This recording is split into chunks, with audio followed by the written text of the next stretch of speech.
Tom Colicchio is co-host and head judge on Top Chef, which just ended its All-Stars LA season with Melissa King crowned as the winner. Melissa seemed to kind of run away with it at the end there because she won those last several challenges in a row. But that final challenge really did seem like a kind of a tough call for the judges. What did you think made Melissa stand out from the rest that, as the rightful winner? Yeah, it really wasn't as difficult as it looked. Yeah, sometimes you have to make it look like a horse race. But Melissa, she just really started. I mean, the whole season, all season long, she cooked with a lot of confidence. And I think coming into Italy, being able to, we always say when you can cook using your personality, your experience, and tell your stories. It seems to give someone an edge, and she was able to, take her heritage and her food and use Italian ingredients and some Italian technique and flavors and just create something that was just really, really special. And to me, that's when you're cooking like that, you have the kind of confidence to pull that off. You can, again, if you have the technical skill, and Melissa does, you can create some really beautiful, unique, new dishes, things that you haven't seen before. But you never got a sense that she was doing it just for the sake of doing it. There was a meaning behind it. And what was really amazing is I think a lot of chefs, especially maybe a lot of the European chefs who are around the table dining with us, they kind of know the show, and I think they kind of think they're coming to play along for a good little game, and they were blown away. And to me, that's what was really special about Melissa's cooking in the finale. Just absolutely blown away by her food. And these are tough critics, and I think they're even tougher coming in because so many reality shows and cooking shows really are a lot of it's smoke and mirrors, and I think they may have been expecting that, and they just were shocked by the level of cooking that they experienced. Well, I am glad to see two women go back-to-back winners for once. And Melissa, I mean, my God, she won 10 challenges. So she really did dominate. Mm-hmm. But, it was also nice to see Stephanie step up and find more confidence like that. And so at the end of the show, I mean, I was, rooting for her too, because I just felt that she found something on the show. And I don't know if that happens all the time, that they get better like that. Maybe they get worse by the end. But it was an interesting thing to watch. No, I think it gets better because cooking is something that you have to practice. And when you're on the show and you are cooking every day and you're cooking, and people are critiquing you every day and giving you feedback, you absolutely improve. Often after the end of the season, when all the chefs are together, they take us aside and say, thanks. A lot of stuff that you said, even though sometimes it hurt to hear, was dead on. It was accurate, and we try to give constructive criticism, and a lot of them say that it was really helpful. And so I think you definitely get stronger because you're doing something every day. I mean, if you go to a gym 7 days a week, for 6 weeks straight, I'm pretty sure you'll be stronger by the end of the 6 weeks. And so cooking, it's like a muscle. You have to exercise that muscle. And a lot of chefs, once you're a chef in the kitchen, you're not in there cooking every day. You're creating, but you're not actually on the line cooking.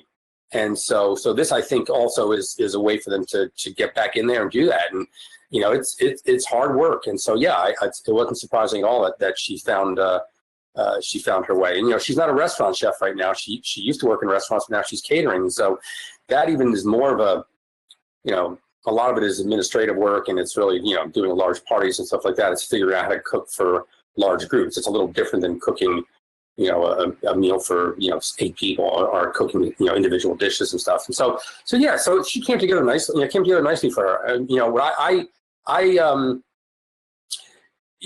She also caught a couple breaks this season where, and this happens every season, where someone cooks something and we think, well, this is it, this one's going to go home, and somebody else comes behind and does something worse, or you're on a team challenge and your team wins, and so you get through that. But yeah, she definitely stepped it up. Sure, yeah. And since all these chefs, of course, as all-stars, have competed on the show before, and you've experienced their work on the show before, did you have any kind of preconceived notions that you were surprised by, like any chefs that kind of, took you by surprise with what they brought and the level that they brought over the course of the season? No, because again, a lot of these chefs, with the exception of like one or two, they got through a season and they're professional chefs and they're working in their kitchen and they're winning awards and they're doing some great things. And so, no, not at all. I wasn't surprised at all on at the level of cooking. And mistakes happen. It's a lot of pressure, and that's what I think All Stars. The mistakes were amplified because a lot of times if you make a mistake, you can kind of count on somebody else, messing up even more. But there wasn't a whole lot of mistakes happening at one time, and so if you kind of mess something up, boy, you saw it right away. Yeah. Well, I want to congratulate you on your after show. What Would Tom Do? Which I watched. I wish there was more, but I have one peeve. You never introduced Nilo? Yeah, you never said her name. Oh. People would, if I wrote about the show, they would say, "Who is that woman?" Well, she was a judge for a while too, so I think I know that, but we knew her. But I think I probably, there was I probably did. And the show is edited. Yeah, so we only sold 6 episodes this season. I think we did really well, so I'm sure next season we'll do more. Well, it's funny because Christian Siriano has an after show, which they didn't have back in the day with Tim Gunn and all that, and he gets to drink too. So I guess that's the allure of it. It's not the allure. No, I know. I heard, for years people would say, "Well, so and so was challenged. What would you have done?" And I'm like, I don't know. I don't even think about it. And so I thought it'd be a great show. I actually pitched it 2 years ago, and it never happened. And this year they decided to do it. Yeah, it was a lot of fun, and but I think I'm pretty clear that I'm not under the same duress that the contestants are. There's no clock running. I'm not running around, the kitchen. I have plenty of time to think about the dish that I would do. I'm not, thinking about it last second. So I don't want to give anybody the impression that I'm doing the same challenge. It simply is, what would I attempt to cook if I were doing it? And as you mentioned, the All-Stars came in with such a high degree of skill already. And so what ended up happening is you get challenges where it comes down to like maybe these minor technical flaws, or, you have to eliminate someone who had a good dish, but like maybe it didn't meet the challenge requirements in the way you wanted it to. Like what would you say were the hardest ones where like you almost didn't want to send anyone home? Gregory was very, very difficult to send him home. And Gregory, he was the runner-up in his season, mainly beat him out, edged him out, and he cooked really amazing food. And I think the fact that he was in a great deal of pain, his back was completely shot, and there was even some talk that he wasn't going to compete, but he tried. And I guess it was tough because he was cooking so well. I was just, I don't know if it played in, I don't watch the episodes. In fact, last night I was in bed by 9 o'clock.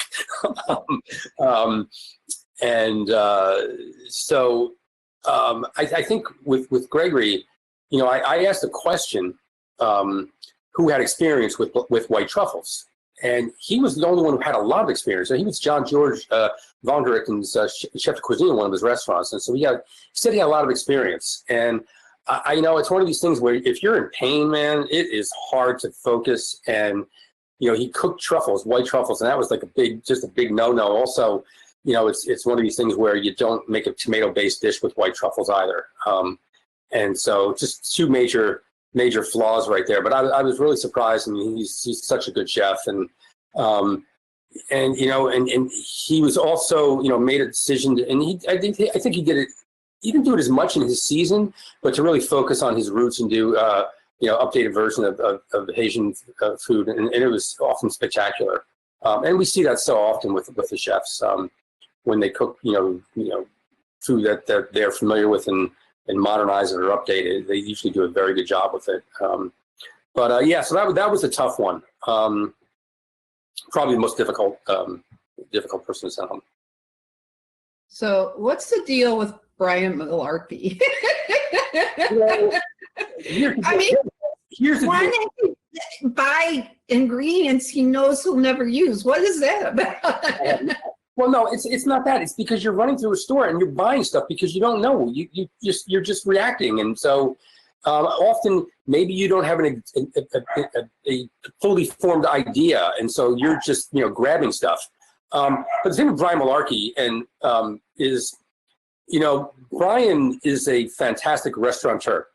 He's a very good chef too, but he's a fantastic restaurateur. And I say this because Brian has done something in the restaurant industry that most people can't do. He opened a bunch of restaurants in San Diego and sold them to a large company for a lot of money.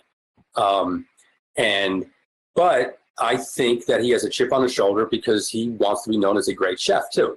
And so that was always the push and pull between, Brian and myself. It was always a little, he was trying to prove that he's a great chef. And it's like, Brian, just cook your food. And, but I got to say, I get a kick out of him. And out of every chef that has been on Top Chef, he is the most successful one when it comes to actually running a business. I don't know the exact number, but it was a very big number. He'd have to win, 100 seasons of Top Chef for him to make the money he did there. So he's but I think because of that, he wants to prove something. So, but I get a kick out of Brian. He's a good character. He's a great guy and a great businessman. Yeah. Well, I did appreciate him 2 times when he was head of the house for Gregory, right? Oh, I don't know what that you're talking about. Restaurant Wars. Oh, Restaurant Wars. He knew how to camouflage any chaos, and I appreciate it. Because he runs restaurants, and he spends time in front of the house, and so it was a great decision. Definitely, he's good at what he does. He's very good.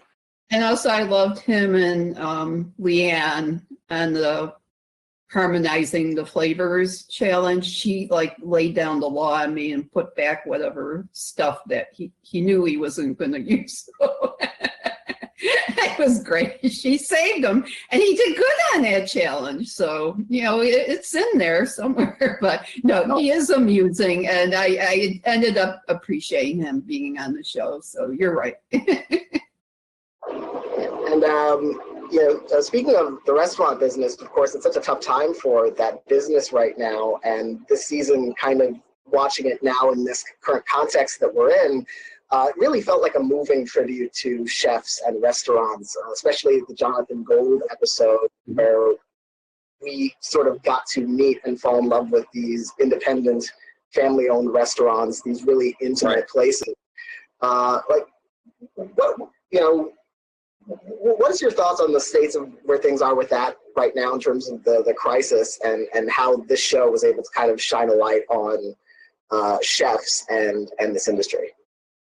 Well, I think the show has been shining a light for a long time on chefs, on the industry. What I hear from so many people is that they're just shocked at the creative process, how quickly a chef could get information and act on it. In terms of the business and where we are today, I'm a founder of the Independent Restaurant Coalition. It was a group that formed very quickly after our restaurants were closed, right on or about March 15th, and we have been lobbying Congress to help the restaurant industry, and fortunately, and we're 60,000 people on our mailing list already. There's hundreds of restaurants, thousands of restaurants that are signed up. We have conference calls every morning, and a bill dropped in both the House and the Senate. It still has to go through committee process and get voted on, but we are optimistic that in the next stimulus package there'll be specific carve-outs in legislation to help restaurants reopen and stay open. The numbers are pretty staggering. Independent restaurants, and those are restaurants that are not publicly traded, restaurants that don't, typically have more than 20 locations. We employ 11 million people. If you take into consideration all the farmers and fishermen and winemakers and cheesemakers and all the other ancillary businesses that we need to support restaurants, we're talking probably close to 20 million people. We add $1 trillion to the economy. It's 4% of GDP, and the fact that 90 cents to 95 cents of every dollar that comes into the restaurants go out in the forms of payroll, our suppliers, our rent, our utilities, and so we think that our industry is uniquely positioned to take stimulus dollars and get them out into the economy. And so yeah, we've done a lot of work, but we feel pretty good right now. Without help, the studies that we've done, we believe that around 85% of the restaurants in this country will close. Well, I want to congratulate you on this season, and I want to wish you the best of luck with those efforts. Both the pandemic and the show have sort of made me feel like when things open up again, the first thing I want to do is I want to spend boatloads of money at local restaurants and businesses, and we also hope to see Top Chef again in the future. Yeah, I think we'll see another one. I'm pretty sure we'll see another one. Yeah, listen, I thought this was a great season. Also, so many people are home. This was so many people emailed me and texted me and said this is a great little respite. It takes my mind off of what's going on right now for a short period of time. Families are watching the show, and so yeah, so it feels good that our little show can provide some comfort in these troubling times right now. Well, I think the finale was probably one of my the favorite episodes, because everything just came together in such a lovely, emotional way. And I love Dario and his cow shirt. He literally cried. He cried. It was so good. He was just so blown away. Yes. Yeah, he's a great man, Dario. He's always great to be around. And this is the second season he's been with us. He was with us in Kentucky as well, and he was disappointed in Kentucky. That was the episode where we had a whole steer that was butchered, and the chefs didn't really use it very well, and he was so disappointed. But this was nice for him to see what our chefs can do. So it was great to be around him. Yeah. Well, thank you again, and thank you so much for taking the time to talk with us today. Sure. And looking forward to whatever you, the restaurant industry, and Top Chef have in store next. Well, thank you. I appreciate it.